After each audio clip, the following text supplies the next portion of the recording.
Ahoy, ahoy, and welcome to a brand new edition of the Ramble on Reactions. Sitting right over there is clever Eric Muller. Sitting over here is handsome Dan Nye, and here's our little Ramble on princess, Ruby. Ruby, the Ramble on mascot / princess / other things, and we're going to talk about a movie that had lots of princesses. All the princesses. Hashtag all the princesses. Well, all the Disney princesses. So we saw Ralph Breaks the Internet, which is the official title. Yes. Ralph 2, Ralph Breaks the Internet. Well, they went through like a whole bunch of, they changed it up, like they went from Wreck-It Ralph 2 to Wreck-It Ralph 2, Ralph Breaks the Internet, just to the cleaner Ralph Breaks the Internet, which, unfortunately, was, I don't know, about 3 years too late? Yeah. It was only because, and it's been said before, this is what the Emoji Movie should have been. Yes. Like, I sat through the Emoji Movie in theaters, which was, had it not been called the Emoji Movie and had it had, like, a plot similar to this, like, if this was, Wreck-It Ralph 2 is a good movie.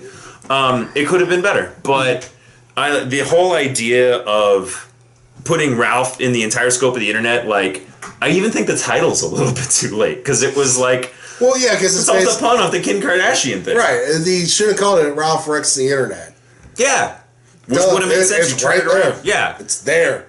Like, they even had the, you had the intro in yours too, right? The screening where they had, like, the director and the two producers. Yeah. Which was cute, but it's like, Arr.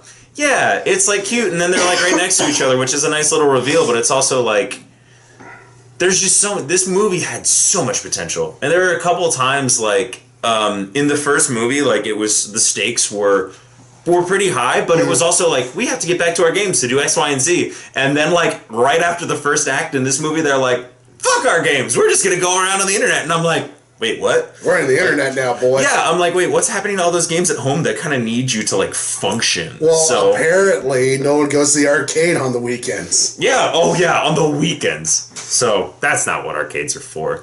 But to be fair, come on, we're talking about an arcade now in nowadays world. They don't exist. I work at one, but there's a bar there too. Right. So, unless that's the third one, Ralph smashes. Ralph smashes at the barcade. Yeah, I mean, so Wreck-It Ralph 2, pretty much the story is, it continues from where Wreck-It Ralph picks up. Penelope's game gets destroyed, and the only way to save her game and prevent her from getting destroyed is Ralph and Penelope go into the internet to go to eBay to find the only steering wheel in the world for her game. Which is crazy expensive because it's a retro game, and that's how retro games are. Well, and also they don't understand how eBay works. They don't Comical. They don't understand how the internet works, so that's kind of interesting as well. It's a very linear plot. Like, you get to some interesting character development like halfway through the movie, where it's like you get a little bit more into Ralph and his insecurities. You get a bit more into Penelope and like how she's feeling in her game. Well, and also it's her wanting to grow as a character, yes, while Ralph wants to try to keep everything the same. Yes, and then, you know, it's a Disney movie, so everything winds up hunky-dory in the end. That's not a spoiler. Yeah, I'd say it's hunky-dory. Yeah. But I do like that it's linear. It's you go straight through. There really aren't any twists in this movie. Like, it's visually stunning. Oh, yeah, it's beautiful looking. Like, it's one of those things where it's like you could watch it probably 4 times through and not get all the Easter eggs of the stuff going around in the background. There's a lot of Easter eggs. There's a lot of Easter eggs. There's a Sonic. I'm wondering if Sega and the company that owns Sega got a little butthurt that Mario was in the first one, even though he doesn't talk, but they put Sonic in this one and gave him lines. Well, he was in the first one, too. I thought that was Mario. No. Or was Sonic just like around and they mentioned No, Sonic has lines in the first one. Does he? What's he saying in the first one? Don't forget to go back into your game. Oh, wow. My memory's terrible, but thank you. That's why you're here. It's true. So yeah, that's fun, because he's literally like tiny little exposition machine in this one. Yeah. So he sets up the movie, essentially. What else? We didn't, you know what I was sad about? We didn't get as much with, I can't think of their character names, or the two Felix and his wife, Jane Lynch. And Jane Lynch. We didn't get because they give him a great setup where it's like, hey, we're going to adopt 15 kids. 15 little sugar high street racers. Yeah.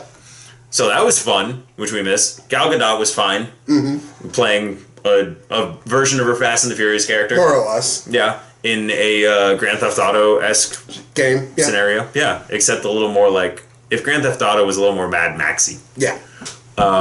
Which is an interesting, I like the interesting sequences in there. I liked, was it Bill Hader who was the voice of the...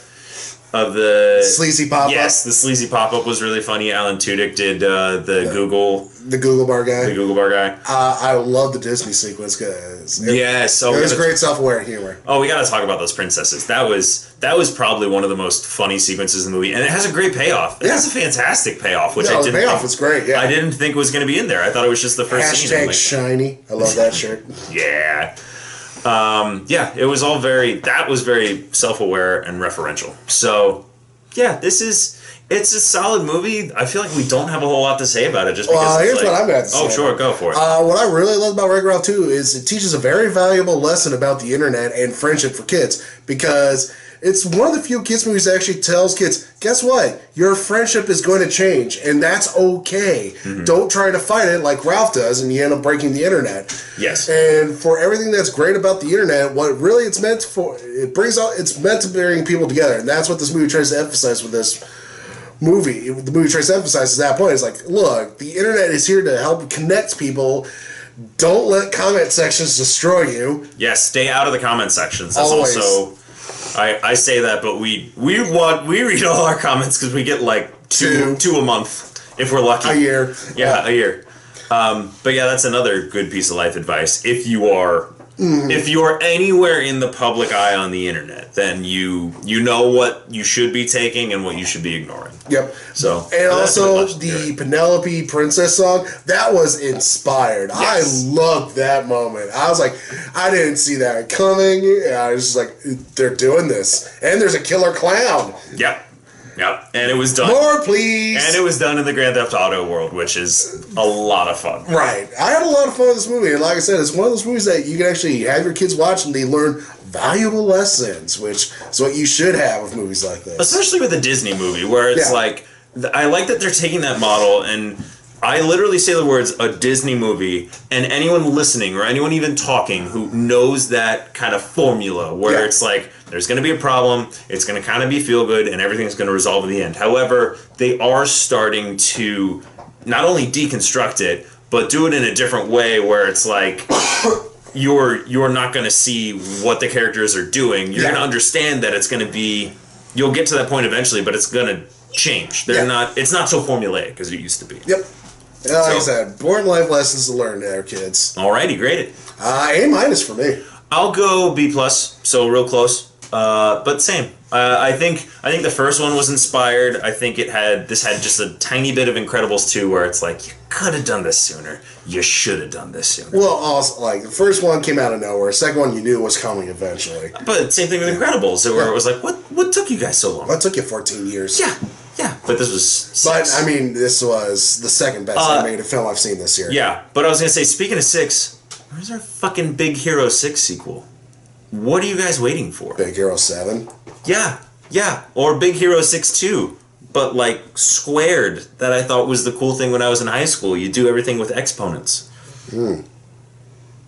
I said when I was in high school. It's still really cool. Anyway, that was our thoughts on Wreck-It Ralph 2. Ralph Breaks the Internet. That's clever Eric Muller sitting right over there. That's Handsome Dan Nice sitting over there. As always, let us know what you thought. Like, comment, subscribe, share. If you thought Ralph broke the internet, cool. I mean, I like those sequences. I thought that was kind of clever where he's like doing everything he can to go viral. Because I've heard from people who do like writing for a living or like work for agencies and whatnot, like every company is like, we want to go viral, or at least that was something like 10 years ago, and now it's kind of I'm sure it's still a thing. Yeah, like, how do we do that? And it's like, how do we understand millennials? We break the internet. That's the thing in terms and stuff. Get an adorable kitten out there. Or a bunny. Oh, ramble on.